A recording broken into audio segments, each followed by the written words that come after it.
विराजमान परम आदरणीय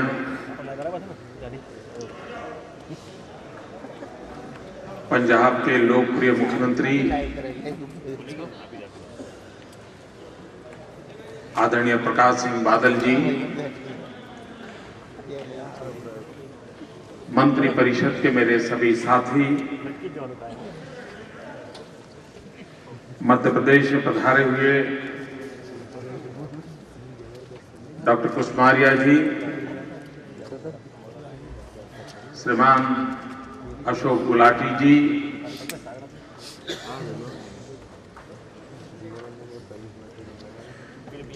डेनमार्क जो हमारा पार्टनर कंट्री है इस कार्यक्रम में, श्रीमान एंडर्स ए आदमसन, अनेक देशों से पधारे हुए सारे डिग्निटरीज, मंचस्थ सभी महानुभाव और देश के कोने कोने से आए हुए सभी मेरे किसान भाई और आप सबका महात्मा गांधी और सरदार पटेल की इस पुण्य भूमि में मैं स्वागत करता हूं।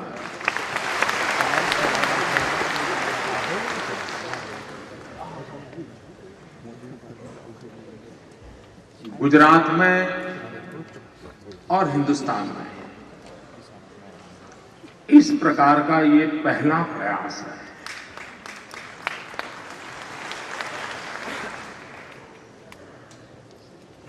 विश्व के अनेक देश इस एग्रीकल्चर समिट के पार्टनर बने हैं, शरीक हुए हैं। वैसे ये काम अच्छा होता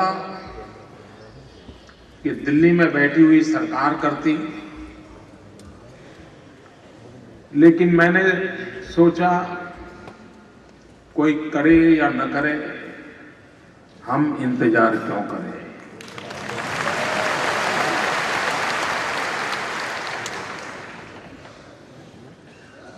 ये देश हमारा भी तो है, हम सबका है। चाहे किसान नागालैंड का हो, मिजोरम का हो, पंजाब का हो, कश्मीर का हो, तमिलनाडु का हो, बिहार का हो, मध्य प्रदेश का हो, झारखंड का हो, छत्तीसगढ़ का हो,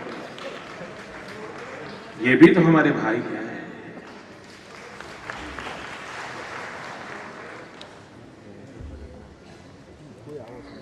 उनका भी तो भला होना चाहिए। क्यों न हम कृषि के संबंध में एक नए सिरे से क्यों न सोचे। अनुभव यह आया है कि हिंदुस्तान के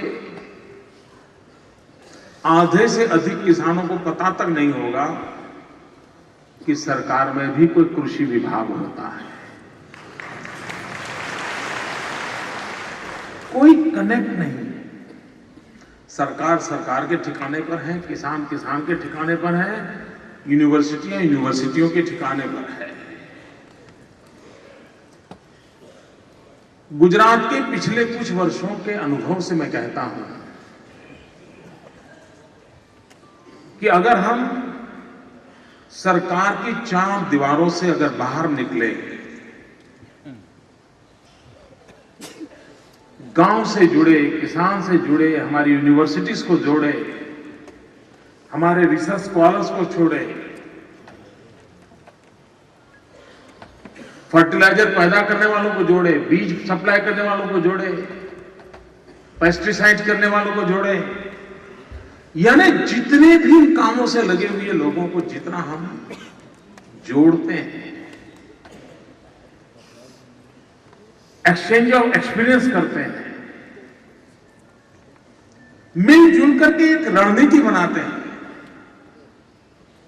तो कैसा चमत्कार होता है ये गुजरात के किसानों ने करके दिखाया।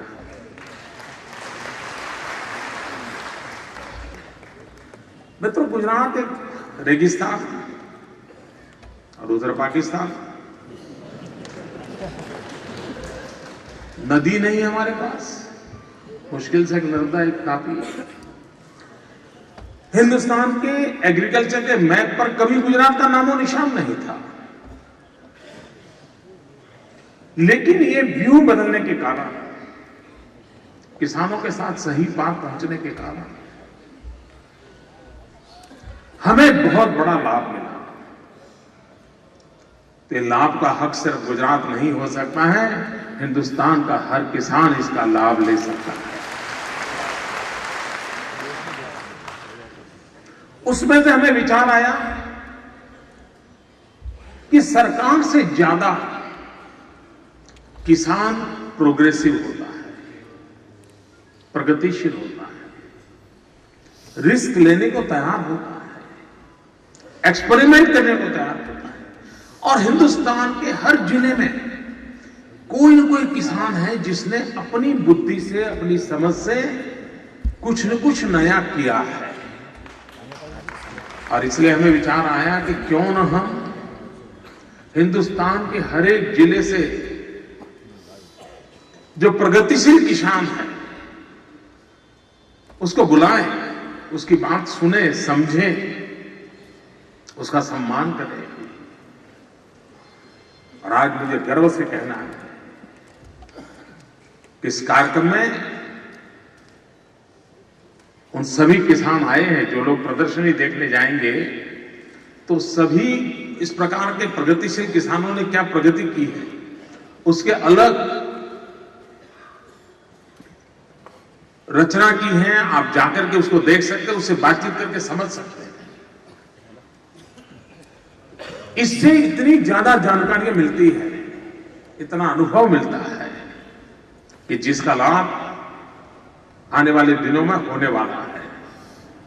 उसी प्रकार से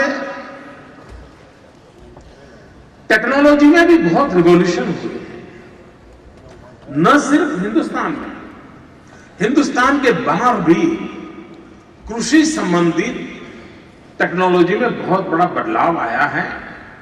क्यों न हम उन सारी चीजों को लाएं, बुलाएं, समझें। मैं एक बार इजराइल के एग्रीकल्चर फेयर को देखने के लिए गया था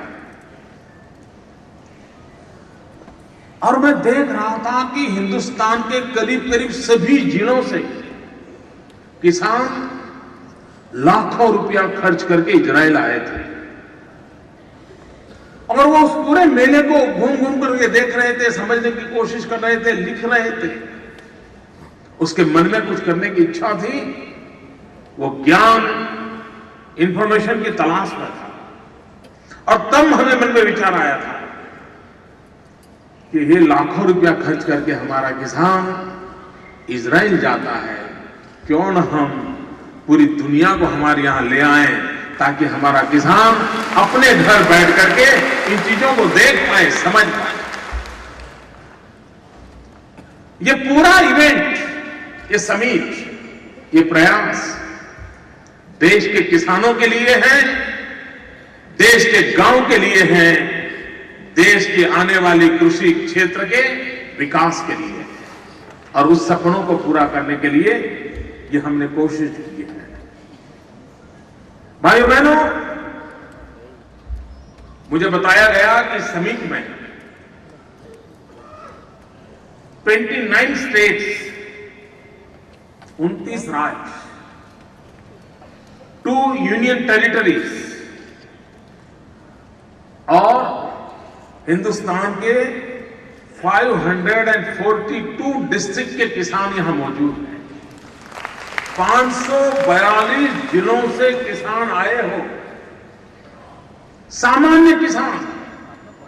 ये शायद देश की पहली घटना हुई होगी कि जो इतने बड़े समिट में हिस्सा ले रहे हैं। गुजरात बाहर से 4000 से अधिक किसान यहां पहुंचे। महाराष्ट्र में गणेशोत्सव का बहुत बड़ा पर्व होता है, उसके बावजूद भी महाराष्ट्र से बहुत बड़ी तादाद में हमारे किसान भाई बहन आज यहां मौजूद हैं।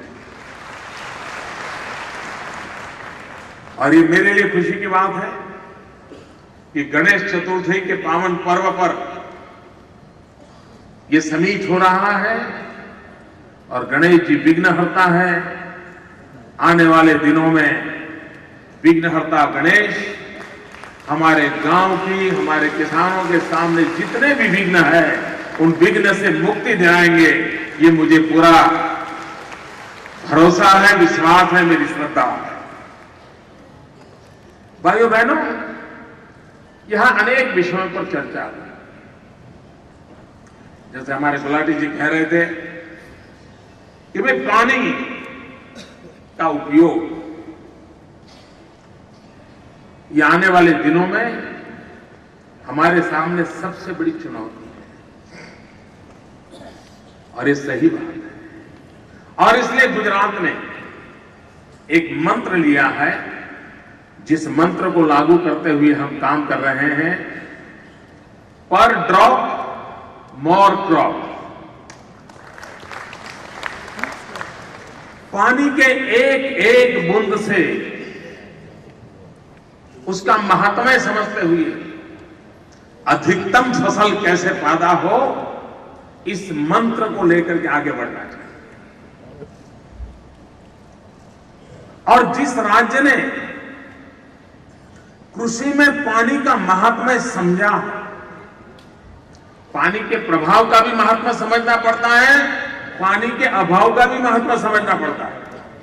सिर्फ स्कैर्सिटी वाला विषय नहीं है, अधिक पानी भी संकट पैदा करता है।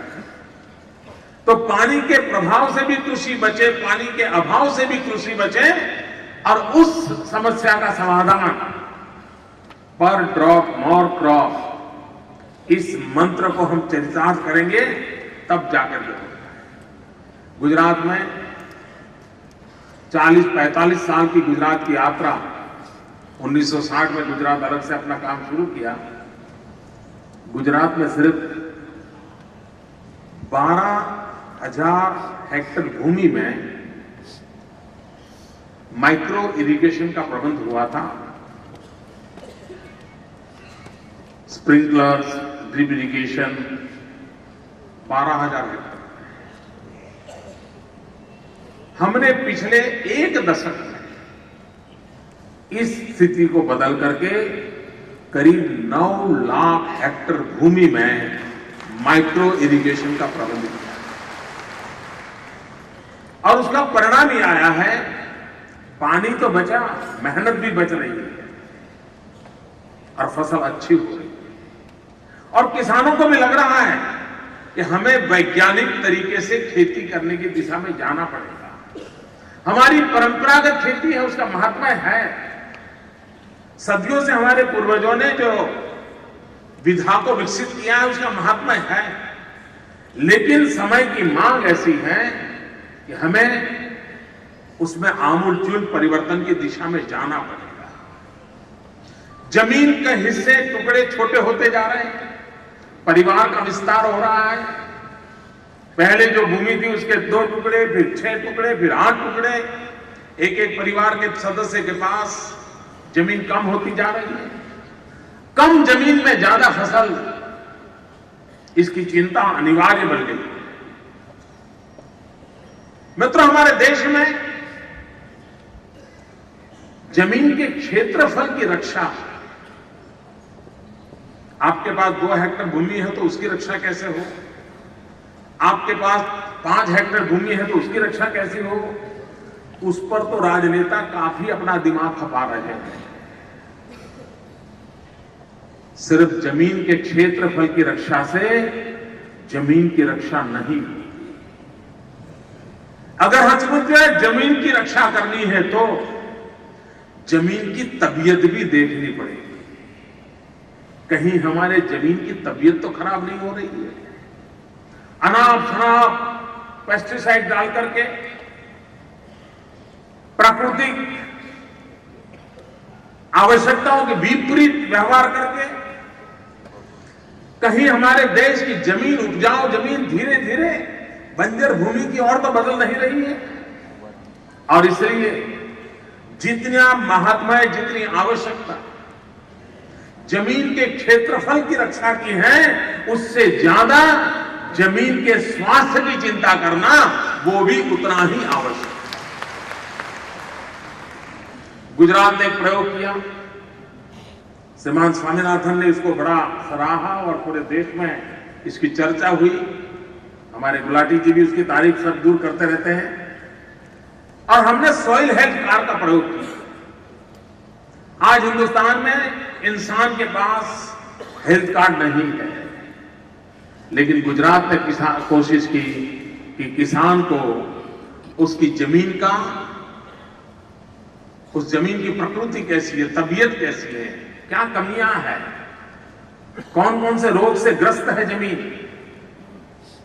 उस रोग से उसको कैसे मुक्त किया जाए, उस सॉइल हेल्थ कार्ड का प्रयोग किया। और उसको क्या ध्यान में आया कि जिस जमीन से मैं इतना सारा कमा रहा हूं, उस जमीन की भी तो कभी मुझे देखभाल करनी पड़ेगी। और जिस प्रकार से पानी का महत्व है, उसी प्रकार से जमीन की क्वालिटी का भी महत्व है। और मित्रों, हम हिंदुस्तान के लोग भाग्यवान हैं। विश्व में भिन्न भिन्न प्रकार की 60 प्रकार की जमीनों के प्रकार माने गए हैं। उन 60 प्रकार की जमीनों की मान्यताओं में वैज्ञानिक तरीके से जो विकार माना गया है, उसमें 48 प्रकार की जमीन आज हिंदुस्तान की धरसर जमीन पर मौजूद है। ये बहुत रिच हेरिटेज हमारे पास है, एक बहुत बड़ी संपत्ति है। दुनिया में 60 प्रकार की जितनी जमीनें हैं, उसमें से 48 प्रकार हमारे यहां मौजूद है। उसका वैज्ञानिक तरीके से कैसे उपयोग करना, उस वैज्ञानिक तरीके से उपयोग करके हमारी फसल कैसे पैदा हो, और जमीन के अनुकूल बीज हो, जमीन के अनुकूल फसल हो, जमीन की उचित समय पर फसल हो, अगर इसका वैज्ञानिक तौर तरीकों को हम विकसित करें, तो मैं नहीं मानता हूं कि हमारे किसान की मेहनत बेकार जाएगी। किसान मेहनत करेगा, उसको उचित परिणाम भी मिलेगा, अगर आधुनिक विज्ञान और टेक्नोलॉजी को हम उसके साथ जोड़ें। हम इंफॉर्मेशन टेक्नोलॉजी के रिवॉल्यूशन की बात करते हैं, लेकिन अभी भी हमारे गांव के किसान तक इस विज्ञान को हम नहीं पहुंचा पा रहे। बदले हुए युग के हमारे किसान की सोच भी ग्लोबल बनानी पड़ेगी। उसे पता चलता है,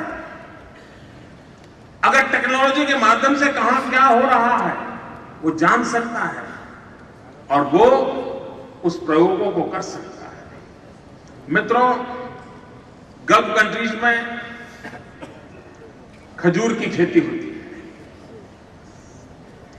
और वो खजूर काफी बिकती भी है, लेकिन हमारे कच्छ के किसानों ने इस पे जोर लगाया। दुनिया के देशों से वो अपना सीड्स ले आए, प्रयोग किया, और आज गल्फ कंट्रीज से खजूर बाजार में आती हैं। उससे 2, 2.5, 3 महीने पहले गुजरात की खजूर बाजार में आती हैं, क्योंकि हमें वेदर बेनिफिट मिलता है, ज्योग्राफिकल लोकेशन का बेनिफिट है, और उसके कारण उसको ग्लोबल मार्केट मिलता है। अब ये हम टेक्नोलॉजी से स्टडी कर सकते हैं कि कहां फसल कब होने वाली है, कितनी देर से होने वाली है, वहां की रिक्वायरमेंट क्या होगी, हम हमारी फसल को किस प्रकार से भेज सकते हैं। अगर हम सहज रूप से इंफॉर्मेशन टेक्नोलॉजी का, ई गवर्नेंस का उपयोग जितना जल्दी हम कृषि क्षेत्र में लाएं, और आवश्यकता है कि हमारे देश के जो 35 साल की कम उम्र के किसान हैं, उनको ये इंफॉर्मेशन टेक्नोलॉजी के नॉलेज से हमें अवगत कराना चाहिए, मिशन मोड पे काम करना चाहिए। आज वो मोबाइल फोन रखता है, मोबाइल फोन से भी विश्व के कृषि प्रवाहों को जान सकता है, वेदर को जान सकता है, आने वाले वेदर के परिवर्तनों को जान सकता है। जितना ज्यादा हम हमारे किसानों को इन वैज्ञानिक तौर तरीकों के साथ जोड़ेंगे, उतना हमें लाभ होगा। भाइयों बहनों, जनसंख्या बढ़ती चली जा रही है। एक समय था जब देश आजाद हुआ तब हिंदुस्तान की जीडीपी में 51% कंट्रीब्यूशन खेती का था, गांव का था, किसान का था। आज वो घटते घटते घटते करीब करीब 14% आ गया है, 14% हो गया है। अगर ये स्थिति और बढ़ती चली गई तो स्थिति क्या होगी? आज बैंक अपने काम कर रहे हैं, किसानों के ऋण माफ करने के लिए तो योजनाएं बन जाती है, चुनाव आते आते सब चीजें आती हैं, लेकिन किसान कर्जदार न बने, ये उपाय हम नहीं खोजेंगे तो हम किसान को बचा नहीं पाएंगे। और कर्जदार क्यों होगा? मुझे आज दुख के साथ कहना है, भारत सरकार कितनी ही बातें क्यों न करती हो, बैंकिंग क्षेत्र के नेटवर्क की बात करते हो, नाबार्ड की बातें करते हो, बैंकिंग एक्सपांशन की बातें करते हो, लेकिन आज भी हिंदुस्तान में 30% से भी कम किसान हैं जिनको बैंक से कर्ज मिलता है। बाकी सारे किसान शराब के यहां से कर्ज लेते हैं और वो इतना ऊंचा ब्याज होता है कि वो उस कर्ज के कारण डूबता चला जाता है। और भाइयों बहनों, हमारे किसान की आत्महत्या की स्थिति क्या है? हम हैरान हो जाएंगे मित्रों कि हमारे देश में किसानों की आत्महत्या की संख्या चौंकाने वाली है। और उसका भी मूल कारण है उसका कर्ज। उस कर्ज से अगर उसको हम क्यों न बैंकिंग व्यवस्था से अगर उसको कर्ज मिलता है तो न कभी मान लीजिए फसल खराब हो गई, कर्ज हो भी गया, तो उसको कभी उस शराब की तरह परेशानियां झेलनी नहीं पड़ेगी, जिसके कारण वो शराब से बचने के लिए मौत को पसंद कर लेता है। और हमारे किसान लाखों की तादाद में हमारे किसानों को आत्महत्या करनी पड़ती है। क्यों न हमारी बैंकिंग व्यवस्था। और कभी क्या होता है कि बैंक वाला कहता है हाँ मैं तो देने के लिए तैयार हूं, तेरे गांव में मेरी बैंक बन गई है, मेरी ब्रांच है, मेरा अफसर बैठा है, लेकिन प्रोसेस इतनी कॉम्प्लिकेटेड बनाई गई है, कागजी कारोबार इतना बड़ा है कि गांव के किसान के लिए वो संभव नहीं है। क्यों न उसका सरलीकरण किया जाए, क्यों न उस पर विश्वास किया जाए, क्यों न हमारी पूरी बैंकिंग व्यवस्था, कर्ज देने की पूरी व्यवस्था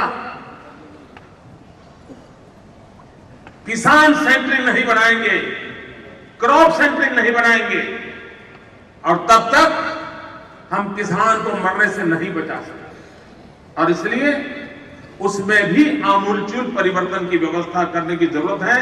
और हमारे देश ने इस सारे सवालों के जवाब खोजने पड़ेंगे। हम किसानों को उसकी जिंदगी पर जीने के लिए, कुदरत के भरोसे जीने के लिए मजबूर नहीं कर सकते। उसी प्रकार से हमारे सामने एक बहुत बड़ी चुनौती है। जब जमीनें कम होती रही है, परिवार का होल्डिंग कम होता चला जा रहा है, तो उस परिवार को जीने के लिए भी कुछ आवश्यकताओं की पूर्ति करना बहुत अनिवार्य बन जाता है। और उसका एक उपाय है हमारी प्रोडक्टिविटी कैसे बढ़ेगी।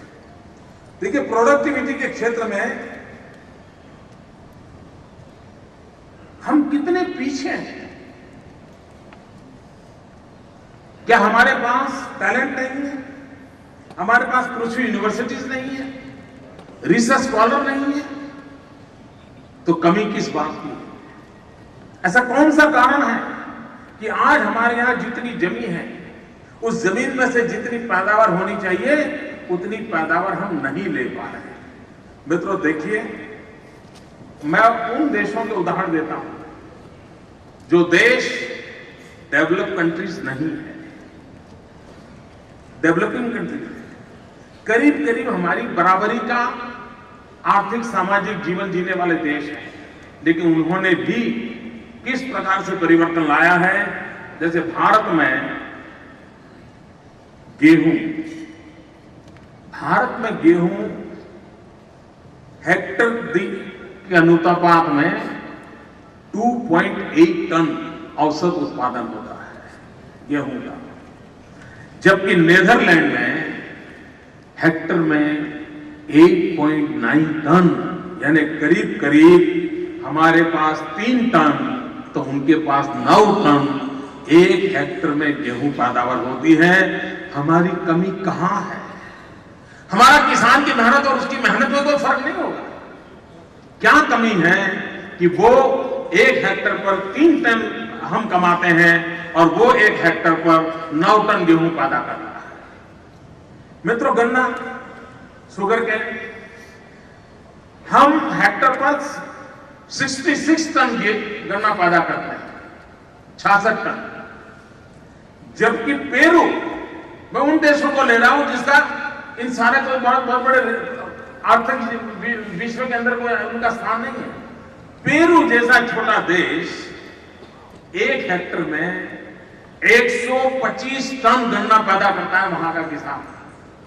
अब आप देखिए, हमसे करीब करीब डबल हो गए, तो स्वाभाविक है कि उसकी आय बढ़ेगी। छोटी खेती होने के बाद भी उसको फायदा होगा। केला, मित्रों, केले में भी हमारे देश में औसत 1 हेक्टर पर करीब 38 टन हमारी पैदावार है, जबकि इंडोनेशिया करीब करीब 60 टन केले का उत्पादन करता है। हमने अभी हमारे ट्राइबल किसानों को फिलीपींस के साथ जोड़ा है, और यहां आप प्रदर्शनी देखेंगे तो एक बहुत बड़ा केले की लूम रखी हुई है। एक ही करीब, वो मुझे बताया गया शायद 32 किलो से ज्यादा है, ऐसा मुझे 67 किलो का। क्यों हुआ ये? तो हमारे ट्राइबल किसान को हमने फिलीपींस के साथ ट्रेनिंग के लिए भेजा था। फिलीपींस में उन्होंने जिस प्रकार से केले की खेती की उनकी टेक्निक है उसको ले आए, और आज वो पार्टनरशिप के साथ काम कर रहे हैं, तो उनकी फसल पैदावार में फर्क आया। उसका एक नमूना यहां रखा है, प्रदर्शनी में आप देखेंगे। एक ट्राइबल किसान के जीवन में दुनिया में कौन सी नई प्रैक्टिसेस आई हैं, वो कौन से तौर तरीके हैं जिसके कारण परिवर्तन आता है, उस पर ध्यान किया, और उसके कारण आज पूरा देश बिना प्याज रो रहा है। पहले प्याज के कारण रोते थे, वो तो सुना था, लेकिन अब बिना प्याज रो रहा है। मित्रों, प्याज हमारी एवरेज पैदावार 1 हेक्टर की 17 टन है, जबकि आयरलैंड की करीब करीब 67 टन है, 5 गुना ज्यादा। इसका मतलब यह हुआ कि कुछ बातें हैं जिसकी और हमें गंभीरता से देखना पड़ेगा, चाहे सोयाबीन हो, चाहे चावल हो, हर क्षेत्र में। इतना ही नहीं, हमारे पशु की तादाद में जितना मिल्क प्रोडक्शन होना चाहिए वो हमारा नहीं हो रहा। पशु की संख्या ज्यादा है, दूध का उत्पादन कम है। दुनिया के देशों में पशु की तादाद कम है, दूध का उत्पादन ज्यादा है। इकोनॉमिकली अगर वायबल बनाना है, परिवार को चलाने की व्यवस्था भी करनी है, तो हमारे पशु ज्यादा दूध कैसे दें। मेरे पास 10 पशु हैं, इसका गौरव होने के बजाय मेरे पास 2 पशु हैं लेकिन 10 पशु से ज्यादा दूध दे रहे हैं, वो गौरव का विषय कैसे बने, और इस पैराडिम शिफ्ट की आवश्यकता है।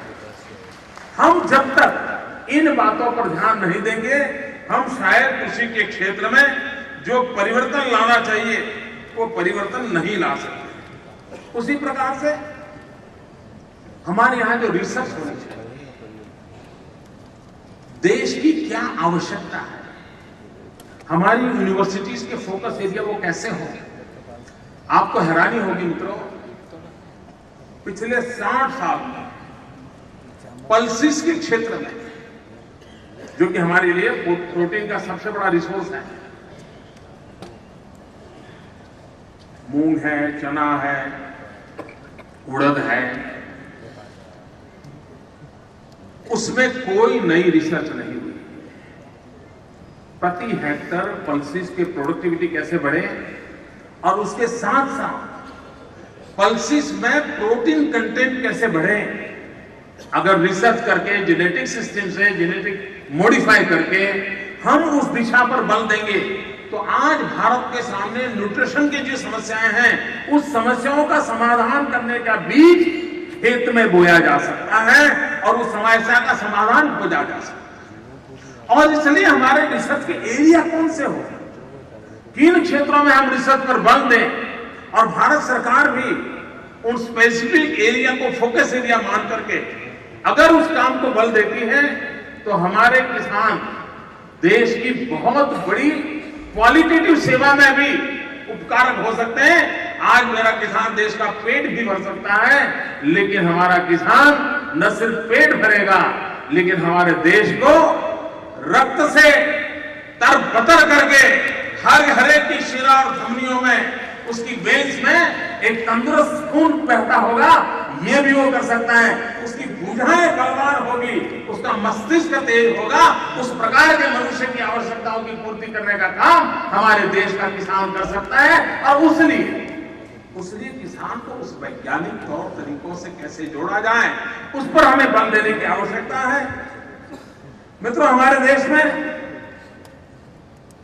आपको जानकर के हैरानी होगी, और यहां बैठे हुए कई पॉलिटिकल पंडित हैं, उनको भी हैरानी होगी।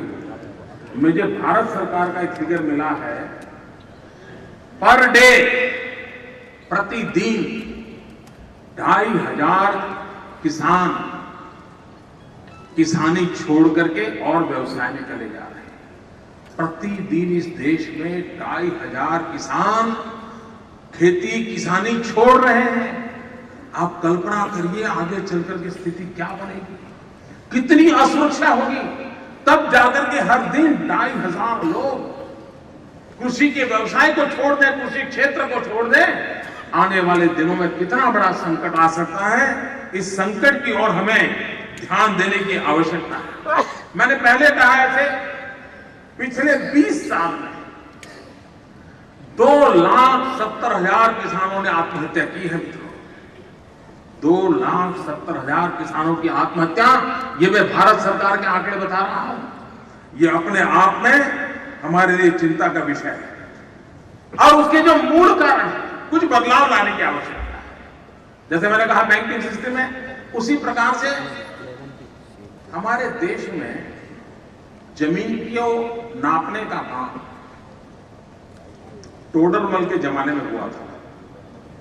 उसके बाद इस देश को पता ही नहीं है कि कितनी जमीन है, किस जमीन कहां है, किसके कारोबार के अंडर में, पता नहीं है जी। सब ऐसे ही चल रहा है। हमें ये आइडेंटिफाई करने की आवश्यकता है कि जमीन का नाप हो जाए, और भारत सरकार के नियमों के तहत है कि हर 30 साल में एक बार ये होना चाहिए। पिछले 100 साल में नहीं हुआ है। शायद टोडरमल के जमाने में जो हो गया, उसके बाद कुछ नहीं हुआ है। ये बहुत बड़ा काम है जो हुआ नहीं देश में।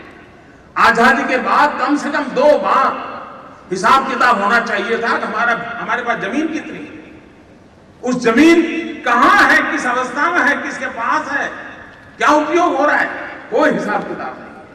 मित्रों, इतना ही नहीं, देश में रियल टाइम प्रोडक्शन का कोई हमारे पास मैपिंग नहीं है।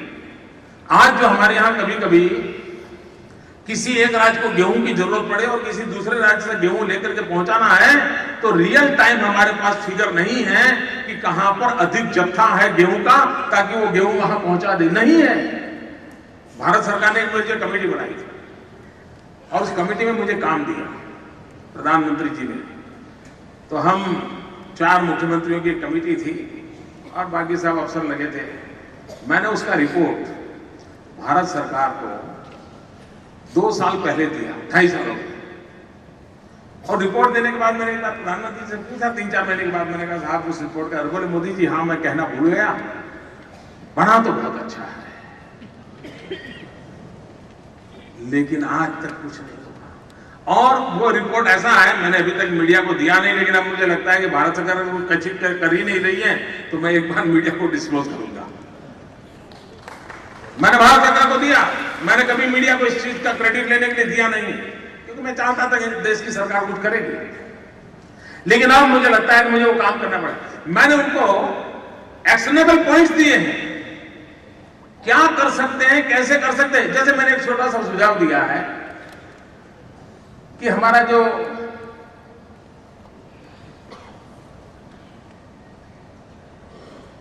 इसके जो गोडाउन्स वगैरह जो रहते हैं food warehousing food corporation FCI का, हमने कहा साहब ये एफसीआई जैसे बिजली के क्षेत्र में क्या किया अटल जी की सरकार ने एक अच्छा काम किया। उन्होंने 2003 में एक बिल पास किया था डीबंडलिंग करने का, जनरेशन अलग ट्रांसमिशन अलग वगैरह, उन्होंने वैज्ञानिक तरीका लिया, देश ने लागू किया, हमारे एनर्जी सेक्टर में काफी उसके कारण बदलाव आया। हमने कहा है फूड कॉर्पोरेशन इंडिया का भी डीबंडलिंग करने की आवश्यकता है। जो ये इंफ्रास्ट्रक्चर का काम करता है वो अलग हो जाए, जो प्रोक्योरमेंट करने का काम करता है वो अलग हो जाए, और जो वितरित करता है वो अलग हो जाए। तीनों अगर हम अलग कर दें तो मैं समझता हूं एफिशिएंसी आएगी। कर नहीं देता। हमारे यहां किसान पैदा करता है 20% हमारा उत्पादन रेलवे प्लेटफॉर्म पर सड़ जाता है, और तब जाकर के सवाल उठता है कि मेहनत किस काम की। आज मैं कहता हूं मित्रों, जितनी सब्सिडी कतलखानों को बनाने के लिए दी जा रही है, जितने पैसे कतलखानों के लिए इंसेंटिव के लिए दिए जाते हैं, अगर वो पैसे हमारे गोडाउन बनाने के लिए, वेयरहाउस बनाने के लिए, कोल्ड स्टोरेज को बनाने के लिए दिए होते तो शायद मेरे किसानों को अपने पशु कतलखाने न भेजने पड़े, उसकी फसल की रक्षा हो जाती, लेकिन निर्णय नहीं होते। अब हमारे यहां हिमाचल प्रदेश वगैरह कुछ प्रदेश, पंजाब में भी फल पैदा कर सकते हैं, फल की आय हो सकती है, लेकिन फल का मार्केट के लिए कोई श्योरिटी नहीं बन रही है। फल को संभालने के लिए पहुंचाना है तो बड़ी दिक्कत हो जाती है। मैंने एक बार भारत सरकार को सुझाव दिया था, हमने कहा ये जितने भी एरेटेड वाटर्स हैं, Coca Cola, Pepsi, Fanta, Limca, क्यों ना हम कानून से तय करें कि 5% उसके अंदर नेचुरल फ्रूट का जूस कंपलसरी होगा। सिर्फ 5%।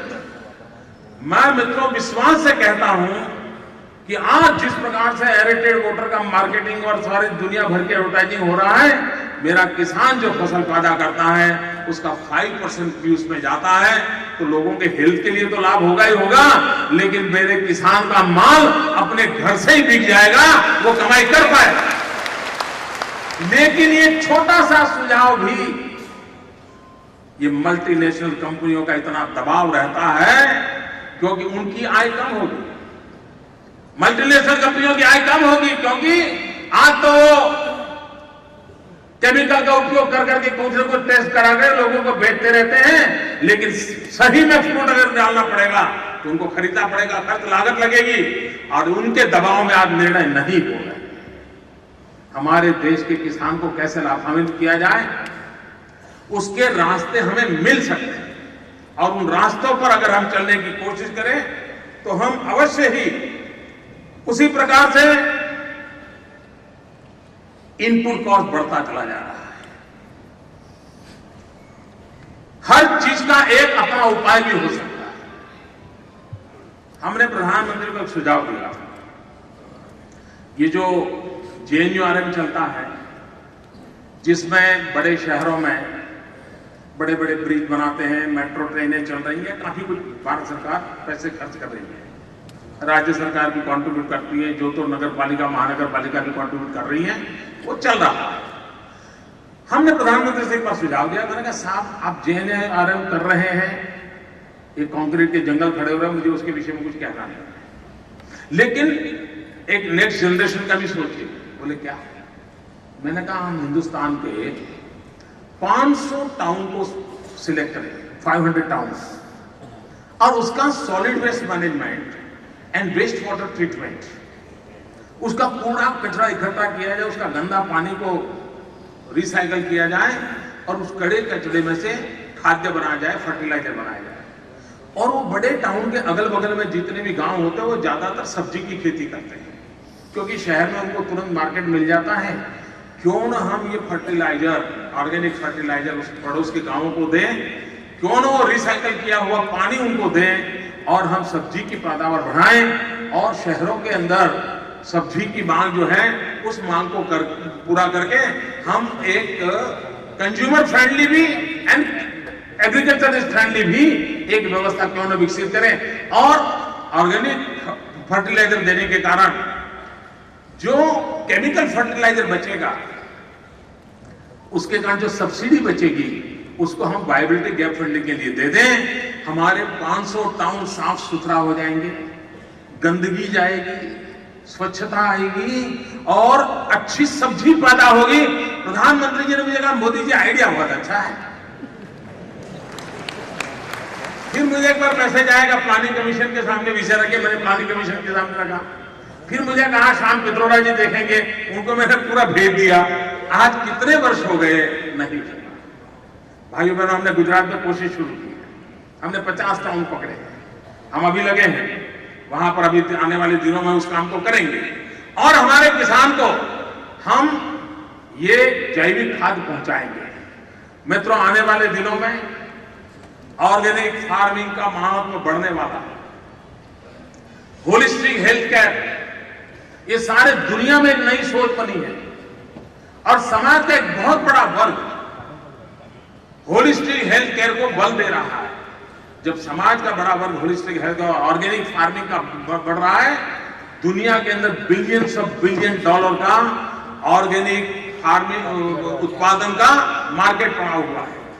क्यों ना हम हिंदुस्तान के किसान, जो कि हमारी परंपरागत आदत है, भारत में किसान को ऑर्गेनिक फार्मिंग सिखाने के लिए कोई मेहनत नहीं पड़ेगी, क्योंकि वो सदियों से गोबर का उपयोग करते हुए और सब अपने यहां सड़ी हुई चीजों का उपयोग करते हुए खेती करता आया हुआ है। सिर्फ उसको एक वैज्ञानिक अप्रोच देने की आवश्यकता है और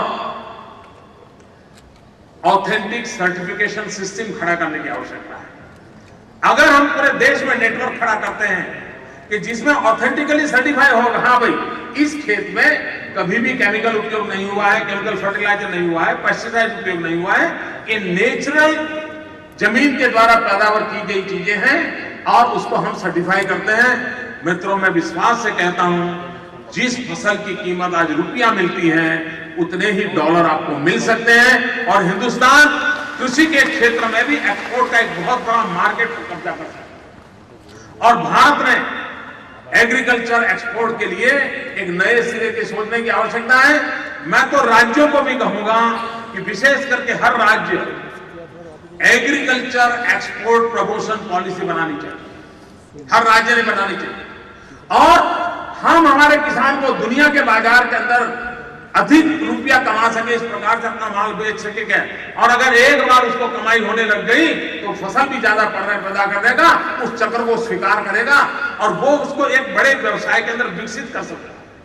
और इसलिए हमारे यहाँ आज जो विश्व में ऑर्गेनिक चीजों का मार्केट है, उसको टैप करने की व्यवस्था वैज्ञानिक ढंग से हमें करने की आवश्यकता है और अगर हम वैज्ञानिक ढंग से उन चीजों को करते हैं और ग्लोबली एक्सेप्टेड सर्टिफाइड होना चाहिए, वरना ये चलता नहीं है। लेकिन एक बहुत बड़ा मार्केट आज हिंदुस्तान में इंपोर्ट एक्सपोर्ट का बहुत बड़ा तूफान खड़ा हो चुका है। करंट अकाउंट डेफिसिट बढ़ती चली जा रही है। उसमें से बचने के जो कई रास्ते मिल सकते हैं ना, उसमें एक छोटा सा रास्ता ये भी हो सकता है, मेरा किसान हिंदुस्तान की तिजोरी भर सकता है, फॉरेन एक्सचेंज ला सकता है। वो सिर्फ फर्टिलाइजर और डीजल के द्वारा फॉरेन एक्सचेंज गंवाने वाला किसान नहीं है, वो फॉरेन एक्सचेंज हमारी तिजोरी भरने की ताकत रखने वाला किसान है। सवाल आवश्यकता है सोच का, हम उसको कैसे इसमें जोड़ें। अगर हम उसको जोड़ते हैं तो हम उसमें परिवर्तन भी ला सकते हैं और इसलिए हम लोगों की आवश्यकता है कि हम एक बड़े लक्ष्य के साथ भारत के ग्रामीण जीवन में एक वाइब्रेंट इकोनॉमी का सपना पूरा करने की दिशा में कैसे चले। हमारे किसान को मेहनत का मूल्य मिलना चाहिए, हमारे किसान को लाभदायक मूल्य मिलना चाहिए, खेती का प्रमोशन होना चाहिए, सिर्फ किसान को मरहम पट्टी लगा लगा करके दिन निकालने के लिए मजबूर न किया जाए। किसान को सशक्त बनाया जाए ताकि कभी उसको मरहम पट्टी की जरूरत ना हो। उस सपनों को लेकर के हमने विकास की यात्रा को चलना पड़ेगा और उस यात्रा को हम अगर चलते हैं तो मैं मानता हूं कि बहुत बड़ा लाभ होगा। मित्रों, मैं देश भर से किसान आए हैं, आपके अनुभव है। आज इस सत्र के बाद किसान पंचायत होने वाली है। उस किसान पंचायत में हमें किसानों को सुनना है। मैं नीचे बैठने वाला हूं, नीचे बैठ करके मैं आपको सुनने वाला हूं। आपने क्या क्या कमाल किया है हम सुनना चाहते हैं, समझना चाहते हैं और उसमें से अच्छी चीजें सीखना चाहते हैं। और जब तक ये हमारा टू वे कम्युनिकेशन नहीं होगा, नीतियां सही नहीं बनेगी। नीतियां धरती से जुड़ी होगी तभी तो हम नई स्थितियों को प्राप्त कर सकते हैं। और इसलिए हमारी कोशिश है कि ये इंटरेक्टिव रहेगा। पूरा हमारा 2 दिन का ये समारोह इंटरेक्टिव है। मित्रों, कई एक्सपर्ट्स आए हैं, छोटे छोटे सेमिनार भी होने वाले हैं। उन सेमिनार में कई एक्सपर्ट्स हैं, वो आपसे बात करने वाले हैं। मेरी आपसे प्रार्थना है कि आपके रुचि का जो क्षेत्र होगा उस विषय में आप जरूर रस लीजिए। आपके पास जो फोल्डर दिए तो पूरी डिटेल है। आप कहीं कोई अंग्रेजी बोलने वाले मित्र होंगे तो आपको भाषांतर करके समझाने की व्यवस्था होगी, लेकिन आप इसका भरपूर फायदा उठाएं, ये मेरा आग्रह है। यहां पर प्रदर्शनी लगी है, प्रदर्शनी का उद्घाटन तो कल किया था, लेकिन आज दोपहर के बाद देखने के लिए उसको खुला रख दिया जाएगा। वहां पर सब प्रकार की लिटरेचर भी अवेलेबल है। ये लिटरेचर आपके लिए है, आप उनके साथ सीधा कॉरेस्पॉन्डेंस कर सकते हैं। एक प्रकार से ये अच्छी स्थिति बने, ये मेरा आग्रह है और इसलिए आप उसका लाभ उठाएं। यहां पर एक तो इस एग्रीकल्चर से जुड़े हुए दुनिया के कई देश यहां आए हैं। उन्होंने अपनी अपनी सारी प्रोडक्ट रखी हुई है, अपने नई नई टेक्नोलॉजी रखी हुई है। हिंदुस्तान के भी करीब 125 से ज्यादा कंपनी आई हुई है, उन्होंने भी अपनी चीजें रखी हुई है। एक स्थान पर इतनी चीजें किसान को देखने का ये पहली बार अवसर मिल रहा है और इसलिए मेरा आग्रह है कि सेमिनार में भी आप ज्ञान प्राप्त करें और चीजें वहां जाकर के देख करके भी आप इसका लाभ उठाएं। और हम चाहते हैं कि ये कृषि मेला का हमारा ये पहला प्रयोग है। हम राज्य स्तर का काम करते रहते थे, लेकिन ग्लोबल लेवल का हमने ये पहली बार प्रयोग शुरू किया है।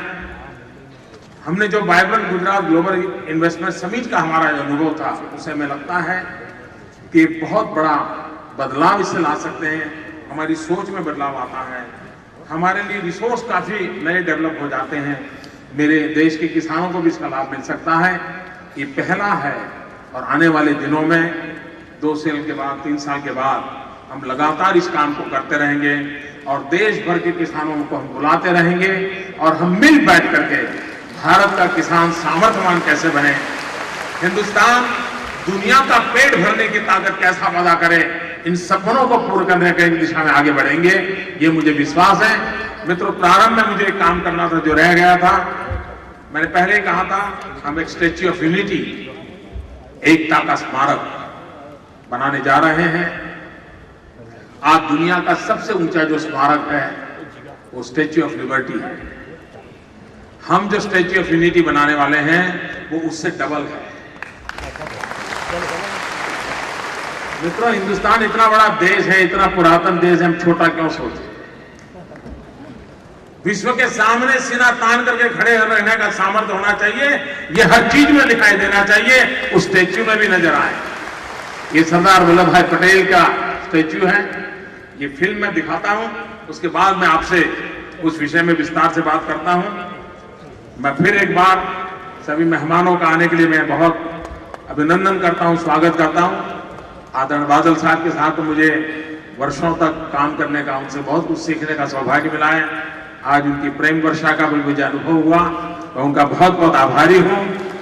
सभी मेहमानों का आभारी हूं और मैं देश भर से आए हुए, आप हमारे मेहमान हो, आपको कोई भी दिक्कत हो, कोई भी कठिनाई हुई हो तो मेरी व्यवस्था में कुछ कमी रह गई हो तो आप सबसे क्षमा चाहता हूं और इसमें अगर कुछ कमियां रह गई होगी तो सुधार करके अगली बार और अच्छे काम करने का प्रयास का मैं विश्वास देता हूं। बहुत बहुत धन्यवाद।